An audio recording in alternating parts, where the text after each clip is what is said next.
اور میرے اور آپ کے کریم آقا صلی اللہ علیہ وآلہ وسلم فرماتے ہیں کہ جھوٹ ہونے کے لیے اتنا ہی کافی ہے کہ سنی سنائی بات کر دو، سنی سنائی بات کر دو۔ سرکار نے یہ بھی ہماری اصلاح فرمائی ہے کہ سنی سنائی بات نہ کرو، بات کی تحقیق کرو۔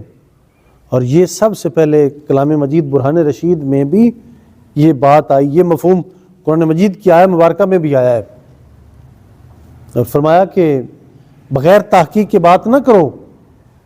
یاد رکھو کہ تمہارے کان، تمہاری آنکھیں اور تمہارے دل، ان سے سوال ہونا، ان سے پوچھا جانا قیامت والے دن۔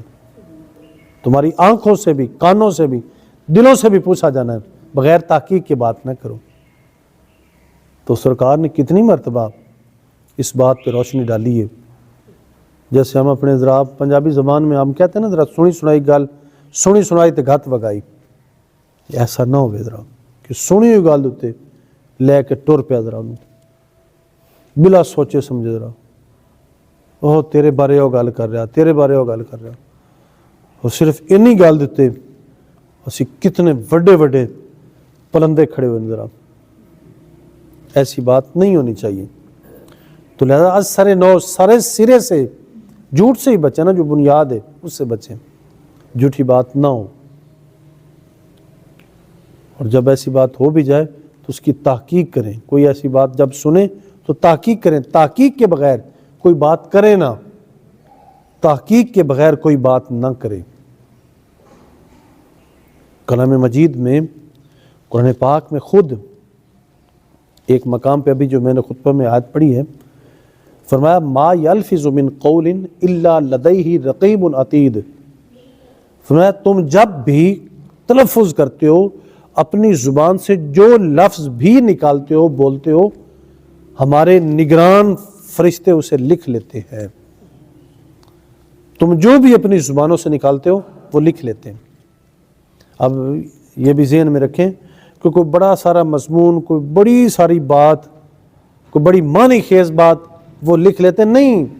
فرمایا زبان سے تم جو بھی تلفظ ادا کرتے ہو، جو بھی نکال دو۔ مثال کے طور پہ میں آپ کو سمجھانے کے لیے کہہ رہا ہوں، جیسے نا ہائے، اوئے، یہ بھی جو ہم کہہ رہے ہیں نا، یہ فرشتے لکھ رہے ہیں۔ یہ میں نے کہا ہے، فرشتوں نے سیو کر لیا ہے، انہوں نے لکھ لیا ہے، تحریر کر لیا ہے۔ اور ایک حدیث پاک میں آتا ہے قیامت والے دن جب بندوں کے نامہ اعمال نکالے جائیں گے نا، تو بندہ اپنا نامہ اعمال پڑھے گا نا، تو بندہ یہ کہے گا کہ یہ بات بھی کوئی لکھنے والی تھی، یہ میری بات جو سامنے آئی ہے یہ بات لکھنے قابل ہی نہیں تھی، یہ لکھنے کی ضرورت ہی نہیں تھی، اس بات کو بھی لکھ لیا ہے۔ یعنی جو بے معنی باتیں بھی ہیں نا، جو بے معنی، بے وزن، جنہیں ہم سمجھتے ہیں کہ بالکل ہے ہی نہیں، کچھ بھی نہیں ہے، قیامت والے دن وہ بھی لکھی ہوئی ہوں گی۔ یعنی کوئی لمحہ، کوئی سیکنڈ خالی ہے ہی نہیں۔ ہمارا سارا کا سارا دن جو نا، وہ جو کچھ بھی ہوتا ہے، جو کچھ بھی کرتے ہیں، صبح سے شام، شام سے صبح تک، اینی ون 24 گھنٹے وہ سارا کا سارا لکھا جاتا ہے۔ بزرگ فرماتے ہیں روزانہ جسم سارا جو ہے نا، سارا جسم سر سے پاؤں تک، سارا جسم زبان کے آگے معذرت کرتے ہیں، اسے ہاتھ جوڑتے ہیں، کہتے ہیں کہ تیری وجہ سے ہمیں سزا ہوتی ہے، لہذا تو چپ ہو جا، تو نے کوئی غلط بات نہیں کرنی، آج تم نے کوئی غلط بات نہیں کرنی۔ سارے اعضاء یعنی روحانی طور پہ یہ زبان سے معافی مانگتے ہیں، یہ زبان کو ہاتھ جوڑتے ہیں، یہ زبان کو روکتے ہیں کہ کوئی ایسا بول نہ بول بیٹھنا، صحیح استعمال ہونا، اگر تو غلط استعمال ہوگی نا تو تیری وجہ سے سزا ہمیں ہونی ہے۔ اور میں کہا کرتا ہوں کہ اولیاء اللہ اور مشائخ اعظام، اولیاء اللہ جو ہیں، اللہ کے ولی، مشائخ اعظام، آپ ان کی زندگیوں کو پڑھ لیں، سن لیں، آپ سیاحوں سے، نیک لوگوں سے ان کے بارے میں اگر آپ سنیں گے نا، ان کی سوانح عمری کو، کہ فلاں شیخ کی، فلاں بزرگ کی زندگی کیسے گزری، وہ کیا کرتے تھے، ان کے دن کیسے تھے، راتیں کیسی تھیں، اگر آپ ان کا کوئی کھوج کھرا نکالیں نا، تو بڑے سارے اللہ کے ولیوں کے نیکوکاریوں میں سے، اچھے بھلے اور چنگے کاموں میں سے جو ایک بہترین عمل آپ کو ایک نظر آئے گا نا، وہ یہ ہوگا کہ اکثریت سے جو نیکوکار ہیں وہ خاموش رہتے ہیں۔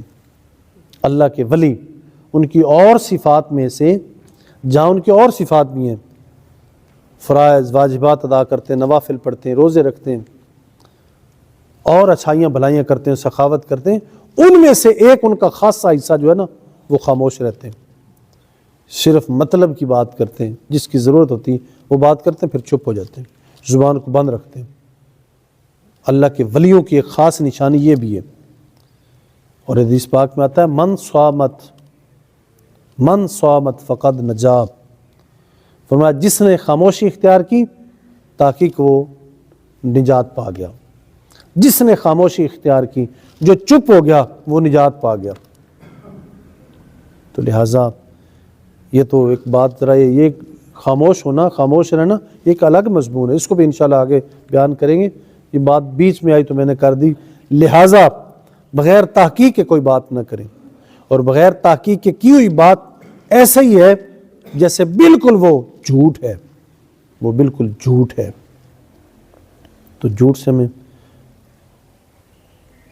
ضروری ہے کہ ہم بچیں، ہم جھوٹ سے بچ جائیں۔